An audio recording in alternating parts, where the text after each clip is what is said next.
बहुत ध्यान से सुनो। कर्दम ऋषि कह रहे हैं, हे नाथ, 1000 वर्ष की तपस्या का मुझे एक ही फल चाहिए। क्या?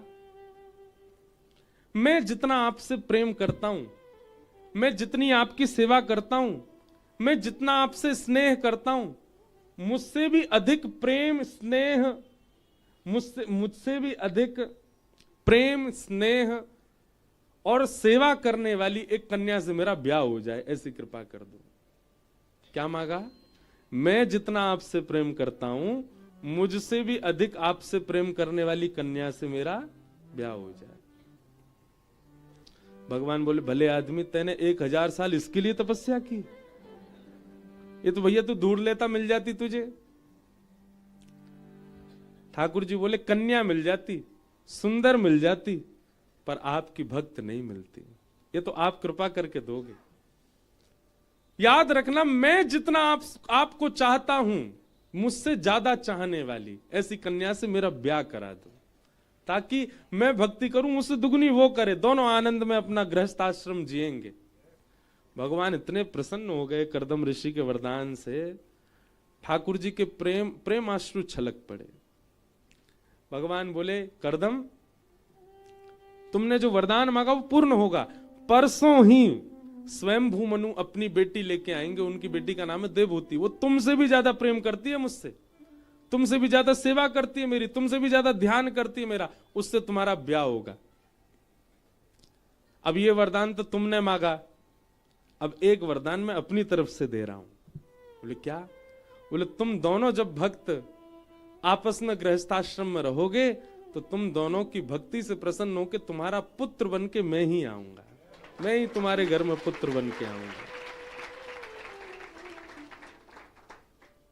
एक बात कहें बंधुओं,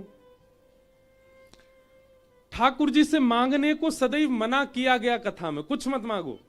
पर हम एक बात कहने लग गए अपनी कथा में, गुरुदेव बैठे, सब संत जन बैठे, क्षमा अगर गलत कर रहा हूं तो। हमने कही नहीं, मांगो ठाकुर जी से खूब मांगो, लेकिन कैसे मांगो? हे ठाकुर जी, ऐसा पुत्र दो जो आपकी खूब भक्ति करे, जो वृंदावन से हमारा जितना स्नेह है उसको और ज्यादा बढ़ा दे, संत जनों के प्रति, गुरुजनों के प्रति खूब सम्मान सेवा करने वाला हो, ऐसा पुत्र दो। ऐसा पुत्र मांगने में कोई हर्जा नहीं। ऐसी पुत्री प्रदान करो जो भक्तिमती मीराबाई की तरह एक भक्ति की अलग जगा दे पूरे विश्व में। ऐसी पुत्री हमारे घर हो नाथ, ऐसी कृपा करो। याद रहे, फिर जैसा मांगा है ना उसको वैसा ही बनने देना। कहीं पता चला फिर पुत्र हो गया बढ़िया, तो अब उसको भक्ति से दूर ही दूर रख रहे हैं। नहीं, ये तो बढ़िया है, हमारा धन वन कमा के दे देगा, घर में बढ़िया संपत्ति बना देगा। नहीं, आप ठाकुर जी से कुछ भी मांगो, पर संबंध में ठाकुर जी को ही मांगो। उसके बदले हमें चाहिए क्या? आप ही चाहिए नाथ। हमारो घर बनवा दो। क्यों? हे नाथ, उस घर में आप विराजो, आप ही ठाट से विराजो, आपकी सेवा हो, आपके सेवक के रूप में हम उस घर में रहा करें, ऐसी कृपा कर दो। घर बन जाएगा, ऐसा जोर को बनेगा महाराज। क्यों? ठाकुर जी के लिए मांगा है। कर्दम ऋषि ने कहा और भगवान ने कृपा की, कहा कि देवहूति के साथ आपका ब्याह होगा और मैं कपिल के रूप में आपके घर आऊंगा, कपिल के रूप में मेरा जन्म होगा। 9 पुत्रियों ने जन्म लिया और 9 पुत्रियों के बाद 10वें पुत्र के रूप में भगवान कपिल का प्रादुर्भाव। बोलो कपिल भगवान की। देवहूति माता और कपिल भगवान का सुंदर संवाद भागवत जी में सुनाया गया, जहां देवहूति माता के अनेक प्रश्नों के उत्तर भगवान कपिल ने दिए। एक प्रश्न सुन लेते हैं कि निर्वेणा नितराम भूमल असद इंद्रिय तर्षणात् येन संभाव्यमानेन प्रपन्नांधम तम प्रभु। हे नाथ, बहुत ध्यान से सुनना। हम अपनी इंद्रियों की इच्छा पूरी कर करके हार चुके हैं, पर हमारी इच्छाएं पूरी नहीं हो रही। जीव को जितना भी खिलाओ ये फिर भी प्यासी रहती है, भूखी रहती है। हाथों को कितना भी स्पर्श करा दो फिर भी ये अतृप्त ही रहते हैं। सर्वांगीण इंद्रियों को कितने भी भोग वस्तु दे दो, इनकी तृप्ति नहीं होती कभी भी। हे नाथ, इन असंत इंद्रियों की तृप्ति का उपाय क्या है? ऐसा हम क्या करें जिससे हमारी इंद्रियों को एक ठौर प्राप्त हो जाए, फिर ये इंद्रियां कहीं ना भटकें, फिर जीव की इच्छा समाप्त हो जाए, नेत्रों की इच्छा समाप्त हो जाए, कानों की इच्छा समाप्त हो जाए, सर्वांगीण इंद्रियां सम हो जाएं। ऐसा कोई उपाय बताओ नाथ। भगवान कपिल कहते हैं, मैया एक ही उपाय है। क्या? कि योग आध्यात्मिक पुंसाम मतो निश्रेयसाय में अत्यंतो परतिर्यत्र दुखस्य च सुखस्य च। मैया, इंद्रियां बुरी नहीं है, नेत्र बुरे नहीं है, नाक बुरी नहीं है, जीभ बुरी नहीं है, त्वचा बुरी नहीं है, हाथ बुरे नहीं है। इन इंद्रियों को आप असद मत कहिए, ये इंद्रियां असद नहीं है। इन इंद्रियों का स्वामी बनकर के बैठा हमारे भीतर जो हमारा चित्त है, चेतः खलवस्य बंधाय, वो चित्त वो बुरा है। उस मन की इच्छा होती है, इंद्रियों की कोई इच्छा नहीं होती। आप करके देख लो, जीव आपकी कुछ इच्छा करे ये खिलाओ, पर आप वो ना खिला करके कुछ और खिला दो, जीव आपको कुछ कहेगी? कुछ नहीं कह सकती। लेकिन हम उसके इतने अधीन हो चुके हैं कि जीव जो कहती है हम उसको खिलाते ही हैं, नेत्र जो कहते हैं हम उसको दिखाते ही हैं, कान जो कहते हैं वो हम उसको सुनाते ही हैं। पर यदि जो वे मांगे वो ना दिया जाए तो संभव है कि इंद्रियां हमारी सम हो सकती हैं। मैया, इंद्रियां बुरी नहीं है, इंद्रियों का स्वामी बन बैठा हमारा मन बुरा है। इस मन को सुधारना है, और मन को सुधारने का एक ही तरीका है। क्या? मन का वातावरण शुद्ध कर दो। हम कैसे के संग बैठते हैं, कैसे के संग खाते हैं, कहां जाते हैं, कैसा बोलते हैं, कैसा सुनते हैं, इन सब का प्रभाव मन पर पड़ता है। यदि इन सब में श्री कृष्ण आ जाएं, मिलें तो श्री कृष्ण, बैठें तो श्री कृष्ण, सुने तो श्री कृष्ण, पाएं तो मतलब सब कृष्ण संबंधी हो जाए, तो मन को सुधरना ही पड़ेगा। इसलिए मैया, इंद्रियों को मत सुधारो, मन को सुधारो। और मन को सुधारने के लिए क्या करना पड़ेगा? सत्संग। जैसा वातावरण रखोगे वैसा मन होता चला जाएगा। तजोरे मन हरि विमुखन को संग, तजोरे मन हरि विमुखन को संग। जाके संग कुमति उपजत है, जाके संग कुमति उपजत है, पड़त भजन में भंग हो, पड़त भजन में भंग। तजोरे मन हरि विमुखन को संग, तजोरे मन हरि विमुखन को। एक बात याद रखिएगा बंधुओं, जैसी सेवा पहले बन रही थी वैसी अब नहीं बन पाती। जैसा नाम जप होना चाहिए वैसा नहीं हो पाता। जितनी रति कथा सत्संग में होनी चाहिए उतनी नहीं बन पा रही है। कहीं ना कहीं आप किसी कुसंगी व्यक्ति से कहीं ना कहीं टच में तो हो,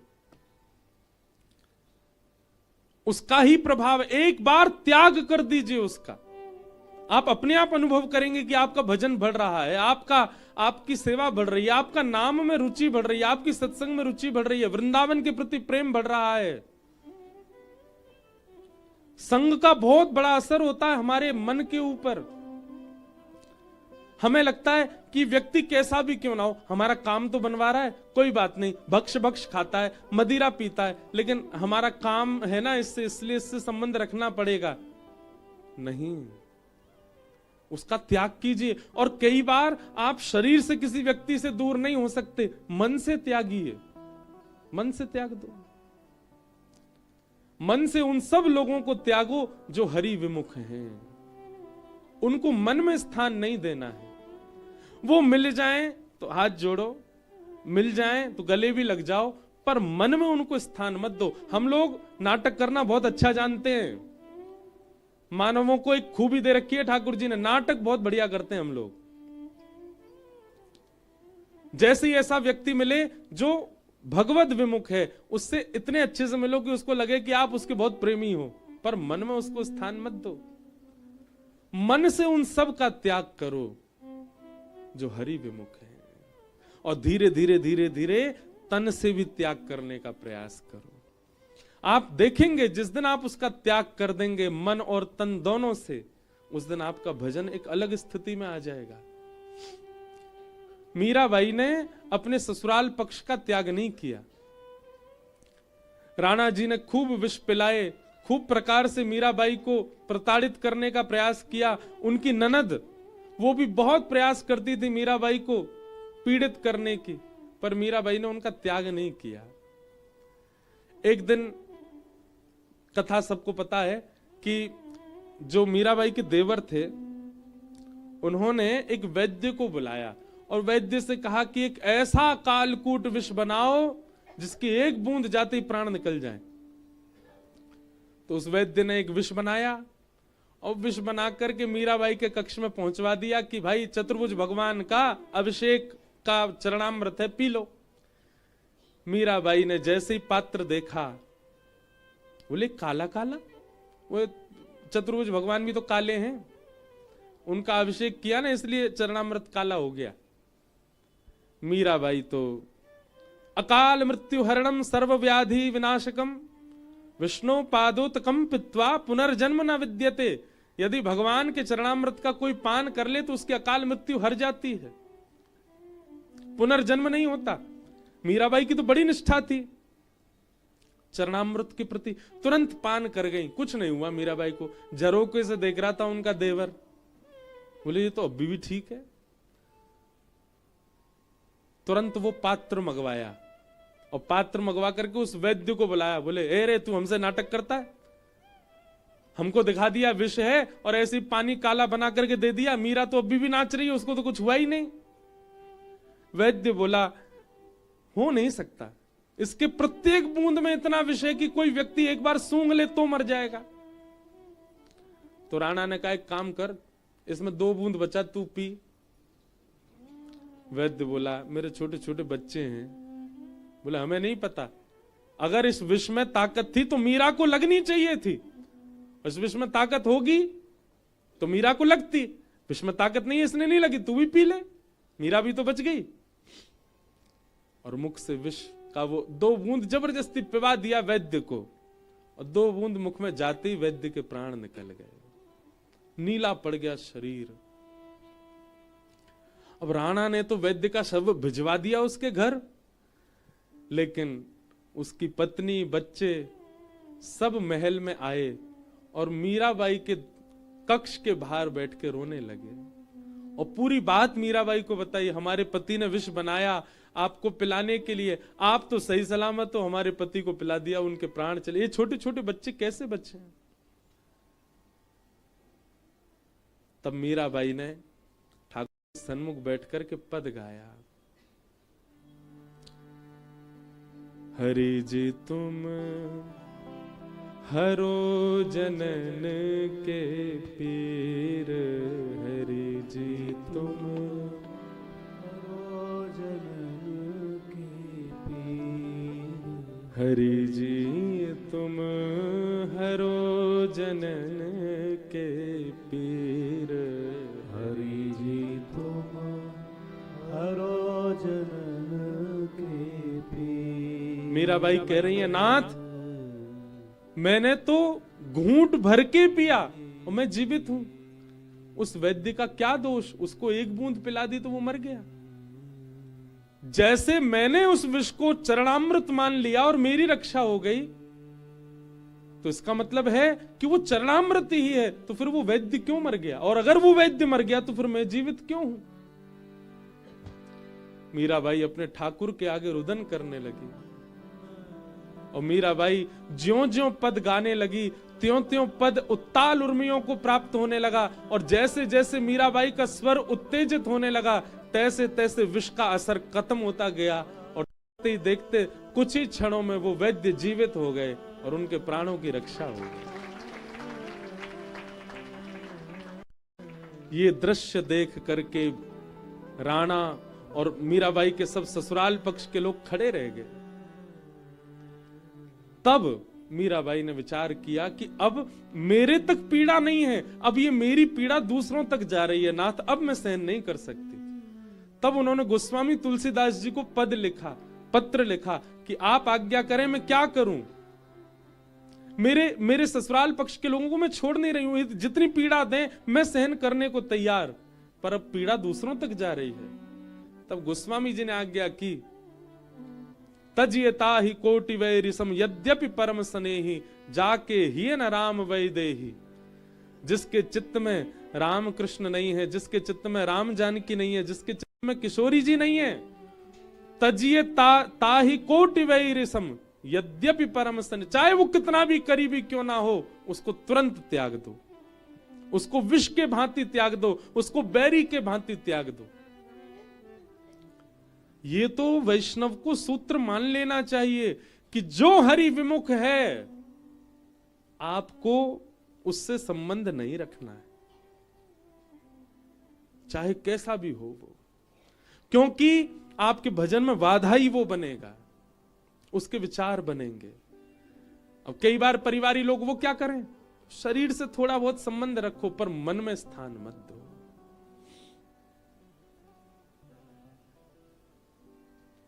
तो मन यदि अपने वातावरण को शुद्ध कर लेगा तो आपका मन, आपकी इंद्रियां अपने आप वश में होती चली जाएंगी। भगवान कह रहे हैं मैया मन को सुधारो। इस प्रकार मैया के अनेक प्रश्नों के उत्तर भगवान कपिल ने दिए। हम कपिल विभूति संवाद को प्रणाम करते हैं। बोलो कपिल भगवान की। चतुर्थ स्कंद में ध्रुव जी की कथा आई, सती चरित्र भी आया और फिर ध्रुव जी की कथा आई। नन्हे से बालक ध्रुव जी वन में गए और वन में जाकर के उन्होंने भगवान का दर्शन किया। सबको कथा पता है, केवल ध्रुव जी की स्तुति हम सुन लें। ध्रुव जी महाराज भगवान से क्या कहते हैं, बहुत ध्यान से सुनो। कि भक्ति मुह प्रवहताम त्वयि में प्रसंगो भूयादनन्तमहताम् अमलाशयानाम् येनाञ्जसौल्वणमुरुव्यसनमवाब्धिम् निश्चे भवद्गुणकथामृतपानमत्तः। बहुत ध्यान से सुनना। ध्रुव जी कह रहे हैं कि हे नाथ, मुझे आपकी कैसी भक्ति चाहिए, जैसे व्यसनी व्यसन के प्रति आसक्त रहता है वैसे मैं आपके भजन के प्रति आसक्त रहूं। व्यसनी व्यक्ति देखे आपने, कौन कौन से व्यसनी होते हैं? तंबाकू वाले व्यसनी होते हैं, बीड़ी वाले व्यसनी होते हैं, पीने वाले व्यसनी होते हैं, ये सब व्यसनी होते हैं। और एक अच्छे व्यसनी बताऊं, चाय वाले व्यसनी होते हैं। अच्छा, व्यसनी का स्वभाव क्या होता है? वो घुमा फिरा करके व्यसनी करना चाहता है। सुबह उठ गए, उठ के क्या करेंगे? व्यसन भोगो। आज हमारे घर में उत्सव है, क्या करें? व्यसन भोगो। सिर में दर्द हो रहा है, क्या करो? व्यसन कर लो। अब व्यसन सब अपने आप ही लगा लेना आप। नींद नहीं आ रही, क्या करें? व्यसन कर लो। जल्दी उठ गए, क्या करें? व्यसन कर लो। आज बहुत दुखी हैं, क्या करें? व्यसन कर लो। आज बहुत प्रसन्न है, क्या करें? व्यसन कर लो। अरे मेरे मित्र आए, अब क्या करें? अरे मेरी पत्नी छोड़ के चली गई, क्या करें? व्यसन कर लो। हम बीमार हो गए, क्या करें? नेक व्यसन कर लें। हम बिल्कुल स्वस्थ हो गए, क्या करें? अब व्यसन कर लो। ऐसी भक्ति ध्रुव जी मांग रहे हैं। बोले मैं केवल, जैसे व्यसनी हर स्थिति में केवल व्यसन करता है, ऐसी मैं हर स्थिति में आपका भजन करूं नाथ। मेरी स्थिति ऐसी बन जाए। जैसे नींद नहीं आ रही, क्या करें? थोड़ा भजन कर लें। आज जल्दी आंख खुल गई, क्या करें? भजन कर लें। सिर में दर्द हो रहा है, क्या करें? भजन कर लें। आज हमारे मित्र आए, सब लोग मिलके क्या करें? ओहो, आज पत्नी बच्चे छोड़ के चले गए, अब क्या करें? भजन कर लो। व्यसन के भांति भजन मुझे प्राप्त हो जाए नाथ। ये व्यसनी व्यक्ति का स्वरूप होता है। अच्छा, व्यसनी व्यक्ति का एक स्वरूप, और वो व्यसन भोगते भोगते इतना गलत शब्द है, पर उसको इतनी शर्म भी नहीं होती कि वो व्यसन करके सबके आगे भी आ जाता है। भले ही उसको सब लोग टोक दें फिर भी वो करता है। लेकिन भजन करने वाला व्यक्ति शर्म कर लेता है, तिलक लगाने में, नाम जप करने में, सब क्या कहेंगे। पर व्यसनी अगर हो जाए तो फिर उसको शर्म भी नहीं आवेगी, सबके आगे गावेगा, सबके आगे नाचेगा, सबके आगे डोलेगा, सबके आगे आनंद करेगा। तो श्री ध्रुव जी महाराज की संपूर्ण भक्ति में सबसे विशिष्ट बात क्या है, उन्होंने यही मांगा ठाकुर जी से, क्या, व्यसनम भवाब्धिम, कि आप मेरे भक्ति को व्यसन रूप में मुझे भक्ति दे दो। मैं हर स्थिति में केवल आपको भजना चाहूं नाथ।